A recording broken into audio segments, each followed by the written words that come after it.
ஆகியதாலும் உன்னுள்ள சாட்சியம் மருத்துவரிலிருந்து முதல் பிறந்தவரும் ராஜாக்களுக்கு அதிபதியும் ஆகிய இயேசு கிறிஸ்துவினாலும் கருவையும் சமாதானம் ஆண்டவரே வார்த்தையும் காயப்பட்டது சொல்லப்பட்ட வார்த்தைகளுக்கு தகுதி உள்ளவா ஜீவியம் ஜீவிக்கிறவனாக இருக்கிறது வார்த்தை கொண்டு உங்களுடைய ஜனத்தை செய்வது வெளிப்படுத்தினால் 2:21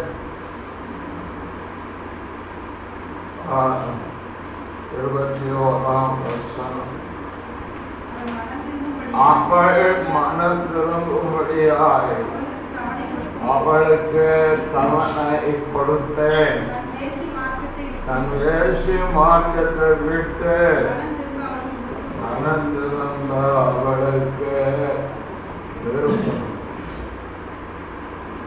அவனை கொடுத்ததெல்லாம் இப்போ இன்னொன்னு தீர்க்கதரிசியை பற்றி சொல்றேன். மனம் திரும்புவதற்கு தவணை கொடுத்த தேவன் எப்பொழுதும் யாரையும் மனப்பூர்வமாய் கண்டிக்கிறவர் அல்ல, சிக்ஷிக்கிறவரும் அல்ல. புரிந்து கொள்ளும் புலம்பல்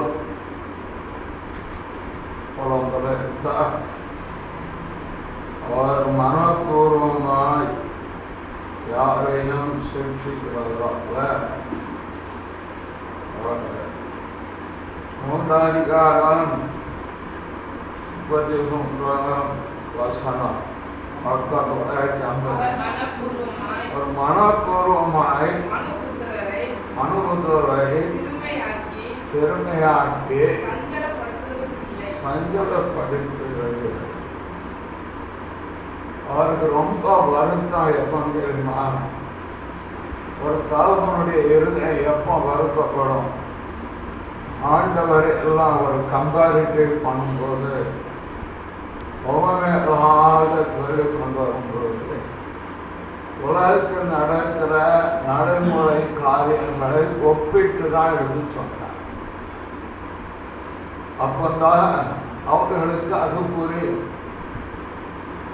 ஒரு தத்துவ ரீதியாக சொல்லிக் கொண்டு போகிறார். தத்துவ ரீதியாக சொன்னா எல்லாருக்கும் அது புரியாது, ஞானிகளுக்கு தான் புரியும். எல்லாரும் பார்க்குற மாதிரி தான் வானத்தை பார்த்தாங்க. ஆனா அதுல இருந்த பாதுகாப்பு அல்லது கிழக்கில் இருக்க சாத்திரிகளுக்கு மட்டும் அந்த நட்சத்திரம் தோன்றினதுல என்ன ஆயிட்டு ஒரு வித்தியாசம் தெரிந்தது. நம்மளுக்கு தான் வானத்தை பார்க்கிறோம் என்ன, ஆனா அவர்களுக்கு ஒரு வித்தியாசம் தெரிந்தது. இதை எப்பொழுதும் தோன்றிற நட்சத்திரம் போல அல்ல, இது ராஜா ஒருவர் பிறந்திருக்கிறார் என்பதை அறிந்து கொள்ளுகிற அறிவும் ஞானமும் அந்த சாஸ்திரிகளுக்கு தான் இருந்தது. வேற யாருக்கு அது இல்லை. இதே போல ஆண்டவர் நம்முடைய ஜனத்தை பேசும்போது அல்லது அவளோடு இடைபடும் பொழுது அவர்கள் புரிந்து கொள்ளத்தக்க விதத்தில் தான் ஆண்டவர் இயேசு பேசினார். விதைக்கிறவன் ஒருவன் புறப்பட்டான் அப்படின்னார். பிறகு ஆண்டவர் சொல்லும் போது ஒரு நிலத்தில் ஒருவன் ஒரு பொக்கிஷத்தை கண்டான். பிறகு அப்படியே ஓமையா ஒரு கடுகளை போட்டால் அது வளர்ந்து கடித்து எப்படி நடைமுறையில் ஜனங்கள் புரிந்து கொள்ளத்தக்க விதத்தில் தேவன் அவர்களுக்கு விளக்கி கொடுத்திருக்கிறார். தகப்பன் ஒரு பிள்ளை தவறு செய்யும் போது இந்த தகப்பனோட இருதயம் மகிழுமா, சஞ்சலப்படும், வருத்தப்படும். பெற்றோர்கள் தானே பரவாயில்ல, என் பிள்ளை நல்லா கேட்கப்படுது, மரத்திலே ஏறி மரத்து மரம் பாவுனா அதே மரத்துல ஏறாதடா, தவறி விழுந்த இனத்துக்கு தான் ஆகும். அவனை எச்சரிக்கிறோம். அதையும் மீறி அவன் போய் அவனுக்கு ஏதாவது வந்து நேர்ந்தால் நம்முடைய இருதயம் என்ன செய்வது? சந்தம், வருத்தம். என் சொல்ல கேட்கலையே, கேட்டுனாங்களா? இதுபோல்தான் பரம தகப்பனும் தம்முடைய இரத்தத்தால் மீட்கப்பட்ட என்னுடைய பிள்ளைகளுக்கு அல்லது சபைக்கு அவர் அப்பொழுது என்ன செய்கிறார்? எடுத்தோன்ன வெற்றுதான் சொல்லுவாங்க, அன்பா சொல்லுவார், செய்யாதிருங்க, நீ அவன் கூட தொடர்பு வைக்காத, நீ அவ கூட தொடர்பு வைக்காத, உனக்கு அந்த நட்பு தேவை இல்லை, அது கேடான நட்பு, நீ அந்த ஊழியக்காரன் கூட உன் தொடர்பு வச்சுக்கிட்டாங்கன்னு எங்களுக்கு சொல்லுவாங்க, சொல்லி கொடுப்பாருயா. நான் டிவி சேனல்ல கிறிஸ்டியன் டிவி சேனல் ஒன்று பார்ப்பேன். பார்த்துக்கிட்டே இருக்கும்போது அவர் பேசினதுல ஒரு உபதேச தவறு உண்டு. தவறா பேசுறாரு, இது சரியில்லைன்னு நான் யோசித்தேன். நமக்குள் இருக்கிறவர் தெரியும். அவர் கண்டாடிக்கிட்டே தான் இருப்பார், அமைதியாக இருப்பார். நான் பார்த்தேன். உடனே நீ இதை பாராது விட்டு சாத்ததான் சொல்ற மயக்கலாம் பார்க்காத, இது உனக்கு வேண்டாம் சொல்லி 2 மாதத்துக்கு மேல அது அந்த சேனலே திருப்பது யூடியூப் அன்பா முதல்ல சொல்லி பார்க்கிற இல்லை பார்த்தா என்ன அப்படின்னா 2வது எச்சரிப்பு கொடுக்கும். முக்கா 3 தடவை 3ஆம் தடவை சொல்றார், 4ஆம் தடவை மீனா பெறப்பட்டு சவுக்கு எடுப்பார், இல்லாது ஊக்குகிறார். தேவன் அன்பாகவே இருக்கிறாரியா, நீங்க உங்க பிள்ளைகள் அன்பு நம்மள இருக்கீங்க, கம்பேரிட்டிவ் பண்ணி பாருங்க.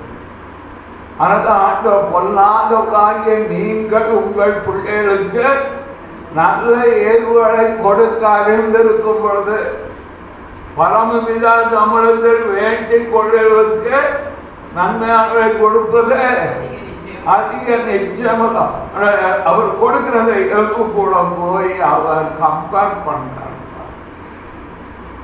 நம்ம கூட கம்பேர் பண்ற அப்படின்னு சொல்லி சொல்லும் போது மீன் கேட்டால் சொல்லி கொடுத்தாங்க. அதுபோல ஆண்டவர் இந்த கள்ள தீர்க்க தரிசிக்கு அவர் பேர் பழைய ஏற்பாடு ஏற்றதெல்லாம் கம்பேர் பண்ணி சொல்ற, அது ஏற்கனவே நம்ம பார்த்துட்டோம். இவளுக்கு மனம் திரும்ப சமன கொடுத்தேன். அங்க தீர்க்க தரிசிக்கே ஒருவேளை தீர்க்க தரிசனம் சொல்லியிருப்பாரா என்னமோ அவனுக்கு தெரியும். சொல்லியிருக்கலாம். ஊழியக்காரங்களுக்கு நீங்க போய் அட்வைஸ் பண்ணி பாருங்களாம் பார்ப்பாங்க.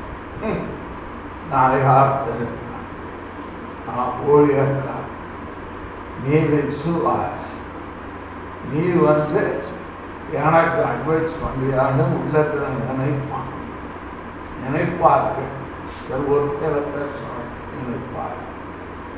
ஆனாலும் அவர் கொடுக்கிற எச்சரிப்பை இவர் ஏற்றுக்கொள்ள மாட்டார். ஒரு மதிக்கிற பாஸ்டர் ஒரு சொல்லும்போது பாக்கிறதுனால் நான் ஆராதனை நடத்தி கொண்டிருந்தேன்.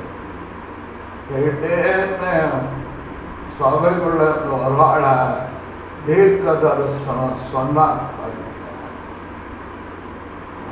சொன்ன யாருக்கும் சொல்லல, எனக்கு சொன்னார். அவர் இவர் எப்படி இருக்காருங்கிறத விசுவாசி வாயிலிருந்து கர்த்தர் பேசிட்டார். இவரே பெரிய தீர்க்கதரிசி, வெளிப்பாடு வரும்.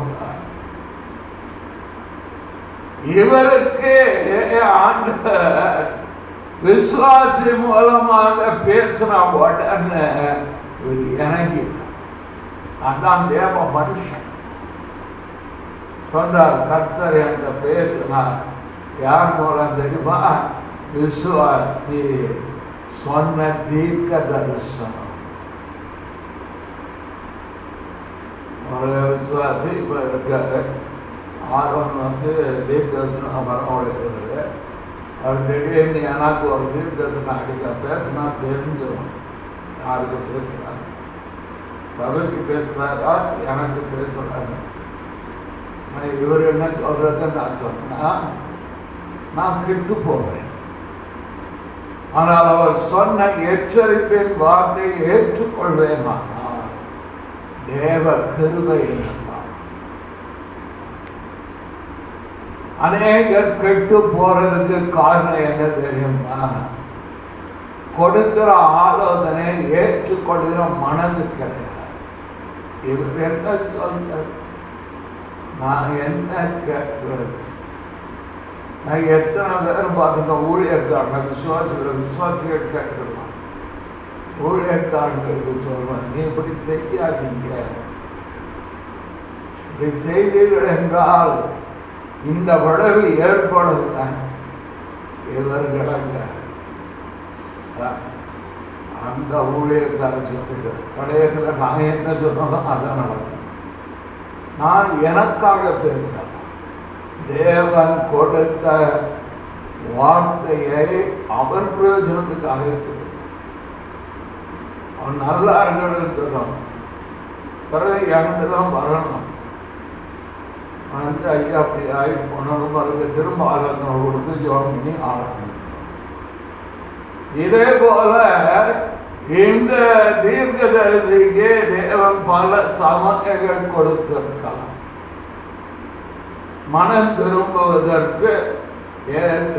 ஆனா அவளை குறித்து சொல்லப்பட்டிருக்கிறது, அவளுக்கு மனம் திரும்ப இயேசு மார்க்கத்தை விட்டு மனம் திரும்ப அவளுக்கு விருப்பம். விருப்பமே சத்தியத்தை கேட்க விருப்பம் கிடையாது. சத்தியம் உபதேசம் ஆரோக்கியமான உபதேசம் அர்த்தம். உன் வாழ்க்கையை இப்படி சீர்படுத்திக் கொள், இதுதான் தேவனுடைய மார்க்கம். இப்படி இருந்தா கர்த்தர் உங்களை மேன்மைப்படுத்துவார். இது அவபக்தி, இது தேவ பக்தி, இது பரிசுத்தம், இது பரிசுத்தம் இல்லை, இது அசுத்தம், இது அசுத்தம் இல்லாதது, இது பிசாசு, இது தேவனுக்குரியது, இது உலகம், இது பல்லோகத்துக்குரிய வித்தியாசப்படுத்தி சொல்றதுக்கு அறிவு எங்களுக்கு வேணும், உங்களுக்கு இல்லை. அது எசேக்கியேல் 22 வரும். ஆசாரியர்கள் அதை என்ன வேணுமா? வித்தியாசப்படுத்தி காமிக்கணுமா? நாம தீர்க்க தரிசிகள் உலகத்தோடு ஒத்து வாழ். எசேக்கியேல் 22:26 பக்கம் 986. அதில் ஆசாரியர்கள் என் வேதத்துக்கு அநியாயம் செய்து என் பரிசுத்த வஸ்துக்களை பரிசுத்த குலைச்சலாக்கிறார்கள். பரிசுத்தமுள்ளதற்கும் பரிசுத்தம் இல்லாததற்கும் வித்தியாசம் பண்ணாமலும் அசுத்தமுள்ளதற்கும் அசுத்தம் இல்லாததற்கும் வேற்றுமையை காண்பியாமல் இருந்து ஓய்வு நாட்கள் தன் கண்களை மூடிக்கொள்கிறார்கள். நடுவில் நாம் கனகீனம் பண்ணப்படுகிறேன். எங்களைத்தான் ஆண்டவர் சொல்றது. ஒரு தோழர்கள் சொன்னேன், போதிக்கிற நான் தான் அதிக ஜாக்கிரதையா இருக்கணும், அதிக ஆக்கினை அனுபவம் என்று அநேக போதகர் பாஸ்டர்ல டீச்சர்ஸ் ஊருக்கு தாண்டி உபதேசம் உனக்கும் எனக்கு உங்க ஸ்டோரி தெரியும், அவங்களுக்கு தெரியும். எப்படி உங்களுக்கு தெரியாம பிறருக்கு போதிக்கிற நானே ஆகாதவனாய் போகாதபடிக்கு என் சரீரத்தை ஒடுக்கி உங்கள்கிட்ட காரணம் ரொம்ப கேட்க மாட்டேன். நீங்க என்ன தெரியும்? வேலை முடிச்சு 6 நாள் வேலை முடிச்சு 7ஆவது நாள் காலையிலையும் வந்து மாத்திரையும் வந்து ஏதாவது கத்த ஒரு திரும்ப ஆசீர்வாதம் மாட்டாரா? எனக்கு ஆண்டவர் ஏவட்டம் செய்ய மாட்டாரா? குடும்பத்துக்கு நல்லது செய்ய மாட்டார். ஆண்டவரை அறிவுக்குள்ளாக உன்னதிக வந்துருக்காரு. முன்னால் நான் நிற்கம் பார்த்தீங்களா, எனக்கு தான் அதிக கணக்கு. பொய் சொல்லாதிருப்பாயாக அப்படின்னா எக்ஸம்டட் ராஜரத்னம் போட்டிருக்கிறது. ராஜரத்னம் தவிர மற்றவர்களுக்கு தான் அதுன்னு போட்டிருக்காங்க.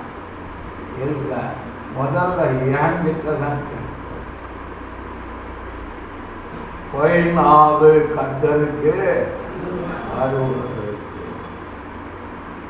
ஏங்கிட்ட கற்பனையை வித்தியாசப்படுத்தி சொன்னீங்கன்னா எல்லாம் ஒன்று போல சொன்னீங்க. விக்கிரக ஆராதனை விட்டு அழகுன்னு சொன்னீங்கன்னா விக்கிரகங்களுக்கு படைக்கப்பட்ட காரியத்தை விட்டு சாப்பிடாதுன்னு சொன்னீங்கன்னா மேற்கொண்டு செத்ததையும் தானாய் செத்ததையும் சாப்பிடக்கூடாதுன்னு சொன்னீங்கன்னா ரத்தம் சாப்பிடக்கூடாதுன்னு சொன்னீங்கன்னா இப்படி ஒவ்வொன்றா அடிக்கிட்டே வருவார். ஒரு தடவை சொல்லும்போது என் மத்திய சுவிசேஷம் 5ஆம் அதிகாரம் 3 - 10 வசனங்களை வாசித்து என் ஜீவியம் இது போல மாறணும்னு ஜெபம் பண்ணுங்க. என்ன சொல்றது பார்ப்போமா? வித்தியாசம் காமிப்போமா? அமைச்சா நான் படைச்சேன், காமிக்காம ஆடுவோம் பாடுவோம் கொண்டாடுவோம் கடைசியில் திண்டாடுவோம்னு இருந்தா நானும் நீங்களும் சேர்ந்து இருளுக்குள்ள தான் போகணும். ஒவ்வொருத்தரா ஒரு வசனவாதிகளை மற்ற 5, 3, 10 வந்தாங்க. ஆவியில் எளிமை உள்ளவர்கள் பாக்கியவான்கள் பரவராக்கியம். அடுத்த வசனம் பாக்கியவான்கள். அடுத்த வசனம் சாந்த குணம் உள்ளவர்கள் பாக்கியவான்கள் பூமியில் சார்ந்து. 6ஆவது வசனம் இதுமேல் பசுதாபம் உள்ளவர்கள் பாக்கியவான்கள். 7 இறக்காமல் பாக்கியவான்கள். 8 இருதயங்கள் சுத்தமுள்ளவர் பாக்கியவான்கள் தேவனை தரிசிப்போம். 9 சமாதானம் பண்ணுகள் பாக்கியவான்கள் எனப்படுவார். 10 நீதினும் துன்பப்பள் பாக்கியவான்கள். கவர்த்தி ஜோம் பண்ணு and daily ஜோம். என் வாழ்க்கை இது போல மாறும். இதை போல என்னுடைய ஜீவியம் நிறைய பேசிக்கிட்டே இருக்காங்க. இவருடைய கேட்டா சொல்லுவேன், ஐயா வாயிட்டம் தான் படம் நம்மளா பிரேக் போட்டாங்க நிற்கும் வந்துகிட்டே போச்சு. ஆண்டு நிறைய பேசணும். பேசுறதுக்கு தகுந்த வாழ்க்கை வாழ எனக்கு இந்த வசனத்தின்படி வாழ எனக்கு நாவில் எழுமைகள் துயரப்படுகிற தேவனுக்கேற்ற துக்கம் இது எனக்குள்ள இருக்கும். இப்படியே ஒவ்வொன்றாக சொல்லணும். இது ஆவிக்குரிய உன்னத வாழ்க்கையின் படிகள் ஒரே நாளிலே ஏற்படாது. மறுரூபம் ஆகுதல் என்பது இன்னைக்கு இரவு படுத்து காலைல எழுந்திரிச்சோன்ன உடனே சாந்த குணம் வந்துட்டு அமைவெள்ளாதி வந்துட்டு நீடிய பொறுமை வந்துட்டு மனத்தாழ்மை வந்துட்டு ஒன்று வர அதெல்லாம் ப்ராசஸ். வாழ்க்கை முழுவதும் நடந்து கொண்டிருக்கின்ற ஒரு முறைமை. அது வசனம் வாசிக்க வாசிக்க கேட்க கேட்க கேட்க அதை இருதயத்தில் காத்து கொண்டு பொறுமையாய் இருந்து அதை சார்ந்து வாழ்கிற வாழ்க்கைக்கு வரும்போதான் மனம் புதிதாகிட்டே சுய சித்தம் அழிக்கப்படும், சுய விருப்பம் எடுக்கப்படும். ஆவியானவரை சார்ந்து வாழ்க்கைன்னு அல்ல செய்து கொடுப்பது. சார்ந்து வாழ்ந்து பார்க்க அத மாதிரி பாக்கியமான வாழ்க்கை எதுவும் கிடையாது. ஐயோ நான் விரும்புகிறத விட சொல்வாரோ, எனக்கு கலர் ட்ரெஸ்ஸாக போடணும், நான் என்ன அலங்கரிக்கணும், இதெல்லாம் எனக்கு பிடிக்குமே, இதெல்லாம் விட சொல்லவே மாட்டேன். இயேசுவிடத்தில் அன்பு கூட சொல்லுவோம்.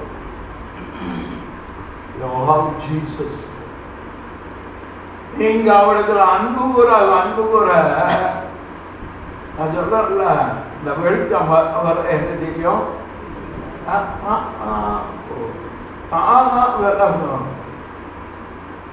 மிக எளிதான வாழ்க்கை ஆவிக்குரிய கிறிஸ்தவ வாழ்க்கை. இயேசு கிறிஸ்துவை சார்ந்து கொள்வோம். ஞாபகப்படுத்தி விடுவார். நீங்க மறந்துட்டா கூட ஞாபகம். நான் அனுபவ ரீதியாக தான் இதெல்லாம் சொல்றேன். இன்னொன்றுக்குள்ள பார்த்துட்டு அனுபவ ஞாபகம் உடனே அதை செய்வோம். கர்த்தரை சார்ந்து வாழ்கிற வாழ்க்கை ஆறுதலாகவும் இருக்கும், தேர்தலாகவும் இருக்கும். அதே சமயம் எச்சரிப்பை பெற்றுக்கொள்கிற வாழ்க்கை. அவர் தகப்பன், புரிஞ்சுக்கணும். அவர் உங்கள் தகப்பன், எனக்கு அவர் எஜமான், அவர் வேலைக்காரன். உங்களுக்கு அவர் தகப்பன், அன்பு செலுத்திக்கிட்டே தான் எங்ககிட்ட அன்போட கண்டிப்பு பண்ணிக்கிட்டே இருக்கு. கண்டிப்பு நான் விசுவாசியா இருந்து ஊழியம் செய்த பார்க்கிறோம். எப்போ ஆண்டோடைய முழு நேரமாக தேவனுடைய பரியத்தை வந்துடும், அவருடைய அணுகுமுறையே வித்தியாசமாக. எதை நான் வேலை செய்து கொண்டு நான் செய்த ஊழியத்தின் நடுவே ஏற்படுகிற சில பலவீனங்கள் குறைகள் தேவன் பொறுத்து கொண்டு கிருபை தந்து என அரவணைத்து கொண்டு போனாலோ, அதே முழு நேரம் வந்தோன்ன கண்டித்து உணர்த்தி செயற்படுத்தி விட்டு வேண்டாம் எனக்கு தெரியப்படுறேன்னு சொல்லி வசனத்துக்கு யார் மூலையும் பேசுவார். நீங்க உடனே ஒருத்தர் சொன்னார், கர்த்தர் எங்களுக்கு டைரக்டா பேசு. அதெல்லாம் பேசவே மாட்டார். கம்ப்ளைண்ட் வந்தது அவருக்கு. டைரக்டா பேச மாட்டார். பிரதர், தேவன் பேசுகிற முறைமை அறிந்து கொண்டால் தேவ சத்தத்தை கேட்டுக்கிட்டே உபவாசத்துக்கு ஜபத்துக்கு பதில் வரும். விசுவாசி மூலம் பதில் வந்திருக்கு. நான் உபவாசம் இருக்கிறேன். நான் கருத்துக்கு முன்னாலும் ஆண்டவரே கருத்து போராடி இருப்பேன். விசுவாசிக்க பேசும்போது டக்குன்னு அப்படி பதில் கேட்கணும். கத்த பேசி யாரையும் அற்பமா எண்ண முடியாது. ஆண்டவர் எப்படி பேசுகிறார் என்பதை அறிந்து கொள்கிறார். அந்த ஆவிக்குரிய அறிவு அவருக்கு எச்சரித்து சொன்ன டைரக்டா பேச மாட்டார். கவனமாக வார்த்தைக்கு அவன் மாமனார் ஆலோசனை சொன்ன நீதியானிய ஆசாரி ஆலோசனை. என்ன வேலை செய்து கொண்டிருக்கிறீர்கள்? செய்தால் நீரும் கஷ்டம், ஜனத்துக்கு கஷ்டம். 40 நாள் தேவ சொந்திலிருந்து கற்பனை எழுதிட்டு வந்தார்கள. ஏன் கர்த்தர் பேசல? ஏன் அதை சொல்லல? அதை சொல்ல ஒரு ஆள் வைத்திருப்பார். சிருஷ்டித்த பின்பு சிருஷ்டித்த பின்பு தேவ உறவுல வாழ்ந்து இருக்கும்போது ஆண்டவர் நம்ம கூடயே இருக்கட்டும். நான் வந்துட்ட பேர்தாதாம் இருக்கு. ஆதாம் என்னோட பேச அங்க 2 பேரும் சம்பாதிச்சுப்பான்னு இருக்கார். ஆதாமுக்கு ஏற்ற துணையை ஆண்டவர் உண்டாகி கொடுத்து நீ ஏண்ட பேசுற கூட அந்த அம்மாட்ட பேசுன்னு விட்டுட்ட. எப்படி நீ ஏண்ட பேசுற அந்த அம்மாட்ட உரையாடு, சம்பாஷ். நான் உனக்கு தோணலாம், ஆனா உலகத்துல உணவு மொழிய ஏவாழ்தான் சொன்னேன். தேவன் எப்படி அமைத்து வச்சுட்டாரு பாருங்க. அடிக்கடி சொல்றதுதான் ஆண்டவரை சாரா எடுக்கணும்னு சொல்றார். சாரா சொல்றபடி செய்தி கொஞ்சம் கற்பனை பண்ணி பாருங்க. ஆமாம் போது ஆண்டவரே என் வீட்டம்மா சொல்றது அவன் சொல்லுகிறபடி சரி. ஆண்டவர் அவனை கொடுத்துருக்காங்கல்ல, உனக்கு பணம் ஒன்று கொடுத்துருக்காங்கல்ல, கணவரை கொடுத்துருக்காங்கல்ல, சோதனை கொடுத்துருக்காங்கல்ல, பிள்ளைகளை கொடுத்துருக்காங்கல்ல. உன் பிள்ளை சொல்றத கேளுங்க. காலை சொன்ன தோழி மேல போனா தோணுங்க. அவனை கனப்படுத்த பழகுங்க, கனவீனப்படுத்தாதீங்க. அப்பா நான் யார் இல்லைன்னு சொன்னா அம்மா யார் இல்லைன்னு சொன்ன. தேவ ஆலோசனை யார் மூலமாகவும் வரும். அது எல்லாம் நிலைமை ஆறுதலாய் வரும், நிலைமை எச்சரிப்பாங்க வரும். ஆகிற ஏன்ட்டு ஒருத்தர் கேட்டாரு, இந்த காரியத்தில் நீங்க ரொம்ப டென்ஷனா இருக்கீங்க, நீங்க ஜெபிக்கிற ஆள் தானே, வாதிக்கிற ஆள் தானே, நீங்க ஸ்பிரிச்சுவல் மேன் தானே. உண்மைதான். எல்லாவற்றையும் ஆண்டவர் வந்து என்கிட்டே சொல்லணும்னு சொல்லல. மனிதரை ஆலோசனை கொடுக்கக்கூடிய மனிதர்களை தேவன் ஏற்படுத்தி இருக்கிறார். I need counseling. இந்த காரியத்தில் எனக்கு ஒரு ஆலோசனை, நல்ல ஆலோசனை வேணும். அதை சொல்லக்கூடிய ஆள் நீர் தான் சொல்லும். ஒரு பிரச்சனைக்கு தீர்வு நீ தான் சொல்ல. அப்படிதான் ஆண்டவர் அமைத்திருக்கிறார். ஆமா, உங்களுடைய மனைவி உனக்கு ஆலோசனை சொல்லியிருக்கார். இந்த பிரச்சனைக்கு உமட்டு தான் ஆலோசனை இருக்கு. ரட்சிக்கப்பட்டவர்கள் நான் ரட்சிக்கப்பட்டு 5 ஊழியம் செய்து 2 பேருக்கு வாக்குத்தத்தருக்கு உடன்படிக்கை இருக்கு. தேவதாக்கம் கேட்டு அசரீதியா பேசுறாங்க. ஒரு குடும்ப பிரச்சனைக்கு ஐ நீட் சம் கவுன்சிலிங்.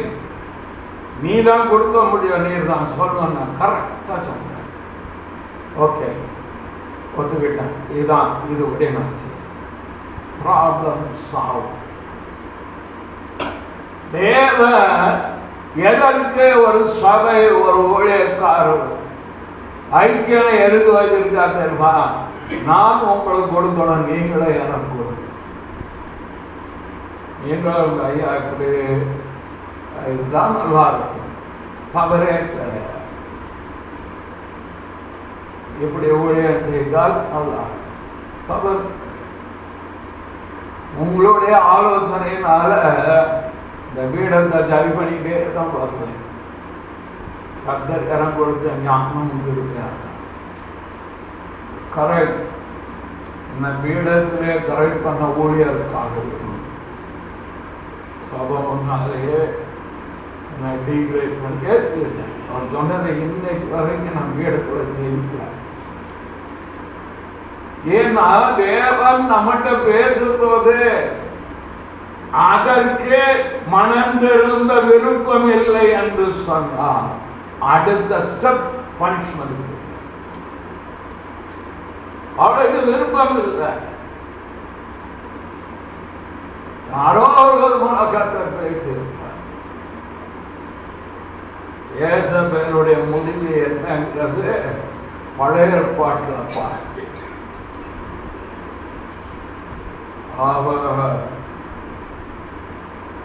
ரத்தத்தை நாய் நக்னது மட்டும் இல்லை, மாம்சத்தை தின்னு அது எலும்பு உரமா போகுது.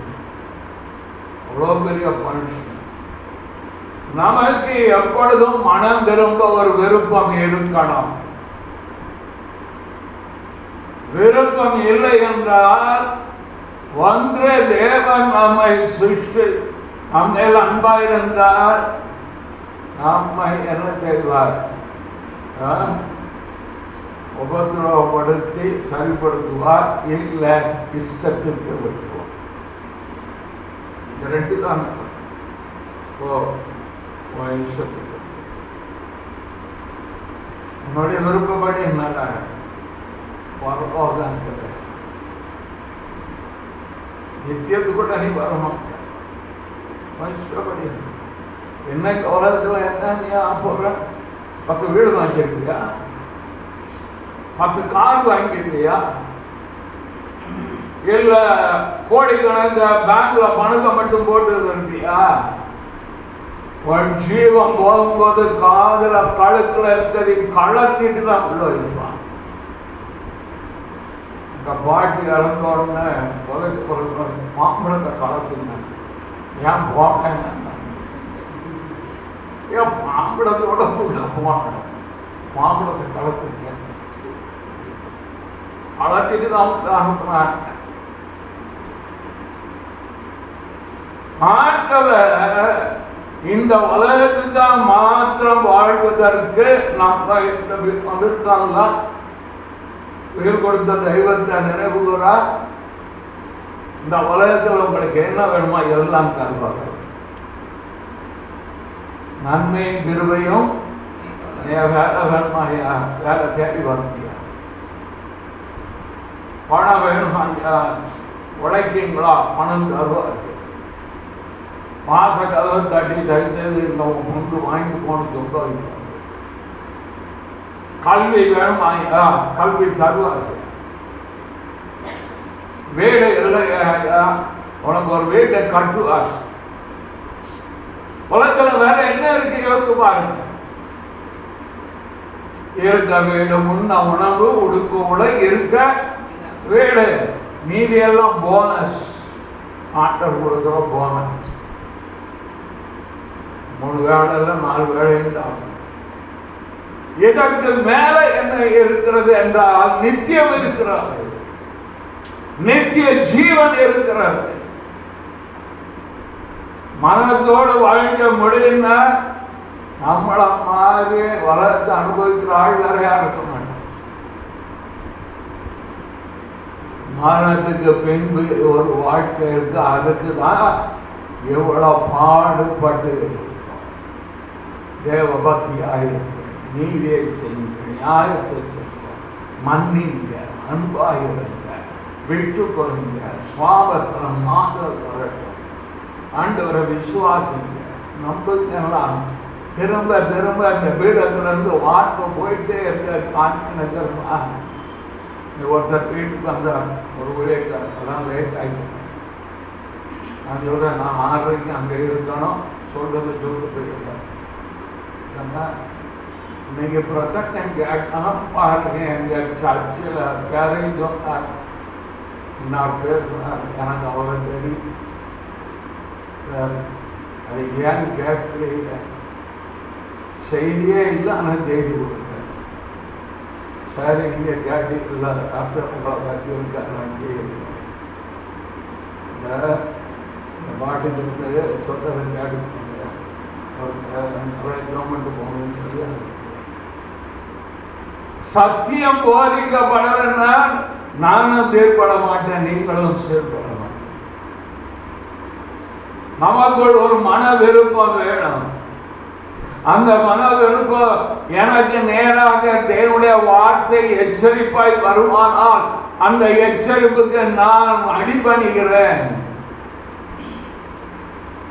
சொல்லி அந்த விருப்பம் இருந்தா ஆண்டவர் என்ன செய்வார்?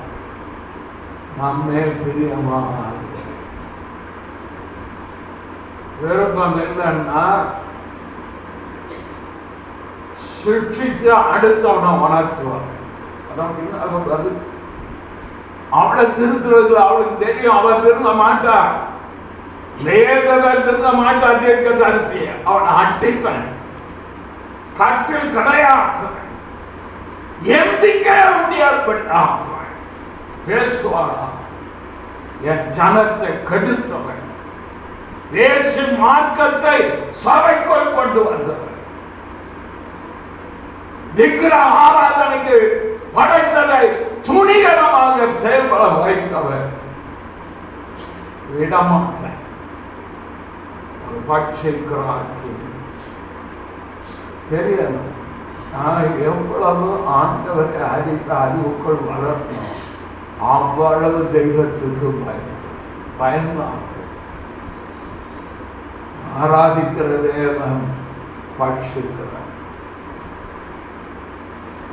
தீமையை பார்க்க மாட்டாத சுத்த கண்ணன், அதே சமயம் அவர் இறக்கம், மனதுருக்கத்தின் மகத்துவம், அன்புள்ள, மன்னிக்கிற, ஏற்றுக்கொள்கிற, அரவணைக்கிற, குணமாக்கிற, விடுவிக்கிற, இழைப்பார்கள் தருகிற, இதெல்லாம் ஏன் தெரியுமா? நீ என்ன போல இருக்கணும், நான் உன்னை அவ்வளவு நேசிக்கிறேன், நீ என்ன போல மாறணும், என்னுடைய அடிச்சோடல்ல நடக்கணும், நீ மன்னிக்கணும், சத்துருக்களுக்கு நீ அன்பு கூறணும். அப்படிதான் செய்த ஸ்ரீசர் கால்களை கழுவுனா இது வரும்போது எதுக்கு போனது தெரியுமா? நேர வீட்டுக்கு போனோம். பேதுரு யோதாசுட காலை நான் கழுவணும் இல்லையா, என்ன காட்சி கொடுக்க போறோம். அந்த தெய்வத்தை அவர் தான் சொல்ற, நான் என்ன அவளுக்கு விருப்பம் இல்லை, விடமாட்டான். இதோ நான் அவளை கற்களையாக்கி அவளுடனே விபச்சாரத்தில் தம்முடைய கீழ்விட்டு மனம் திரும்பாவிட்டால் அவர்களை மிகுந்த உபத்திரத்தில் தள்ளி அவருடைய பிள்ளைகளையும் கொல்லவே கொல்ல. எங்க போயிட்டார் பார்த்துக்கிறார். பெற்றோர்களே, நம்மளுக்கு எச்சரிப்பு ஒரு வார்த்தை சொல்ல, நீ வேதத்தை மறந்தாய், நான் உன் பிள்ளைய மறப்பேன். புரியுதா? நீங்க கர்த்தர் ரட்சிக்கப்பட்டு அபிஷேகம் பெற்று வாக்குத்தத்தம் பெற்று தரிசனம் பெற்று உபதேசம் தெரிஞ்சுட்டு நீங்க கர்த்தரை விட்டீங்கன்னா ஒன்றும் செய்ய மாட்டார். வேதத்தை மறந்தால் நாம் பிள்ளை மறந்து அடி வயிற்றுல கை வச்சிருவாரு. தேவனை குறித்து அறிவுக்குள் இருங்க, பயப்பட. மற்றவங்க டிவியில் சொன்ன மாதிரி வானத்துக்கும் பூமிக்கும் குதிச்சுக்கிட்டு ஆட்டம் பாட்டு பண்ணிக்கிட்டு மறுபடி வாதங்கள்லாம் ஏற்றுக்கிறாங்க. அது வேதத்துக்கு புறம்பானது. தெய்வத்தை நீ மறந்தா தேவன் உன் பிள்ளைகள் மறப்பார். ஜாக்கிரதை, பயப்படுதாங்க. தேவனுக்கு பயப்படும். அவர் என்ன சொன்னார்? அவன் பிள்ளைகளையும் போலவே அது என்ன ஆகுது? அது தேவனுடைய நியாயத்தீர்ப்பாகிறார். தேவன் நீதி உள்ளது. நான் நீதியை நியாயத்தை திரும்ப திரும்ப சொல்லிட்டு நீதியா நடங்க, நியாயமா நடங்க, மனத்தாண்மையை நடங்க, உண்மை உள்ளவர்களாக நடங்க. ஆராதனைக்கு வந்துட்டா ஆராதனையில கவனமா இருங்கன்னு சொல்றதுக்கான அதுதான். தேவ ஆராதனைக்குள்ள வந்த பிறகு பேசுறது, எழுந்து போறது, ஒழுங்கினம் பண்ணினால் அபபக்தி உண்டாகுமானால் தேவ கோபம் எழுந்துடும். எனக்கு எச்சரித்து சொல்லியிருக்கார் ஒரு ஊழியர்கார், நீ எது தவறு செய்தாலும் ஆராதனையில தவறு செய்தாத ராஜரத்னம் 40 வருஷங்களுக்கு முன்பாக பெரிய ஊழியர்கார் இறந்து போயிருக்கார். எதனை தவறு செய்தாலும் ஆராதனை அது கர்த்தருக்கானது. இந்த பயம் இல்லையே. ஆண்டவரை அறியாத தென்னிந்திய திருச்சபை சேர்ந்தவர்களுக்கும் ரோமன் கத்தோலிக்க மக்களுக்கு இருக்க தேவ பக்தியில 1% பெந்தகோஸ்தேயர்களுக்கு இல்லை. ஆண்டவருடைய வீட்டை இப்படி மிதிக்கிற யார் உங்களுக்கு சொல்லி கொடுத்தாரு? உள்ள வந்தாச்சா கர்த்தரும் நான் தான். நாம் கேட்கிறதுனா கிருபை இழந்து பெருக வந்துட்டா வீடு எல்லாம் வந்து பார்த்து அவர் நடத்தினார், இவர் நடத்தினார். நான் காணாம இருக்க மாட்டேன். காண பூரா இங்க என்ன சொல்றேன், இவள் வாயிலிருந்து என்ன வார்த்தை புறப்பட்டு தேவன் எதை பேச விரும்புகிறார்.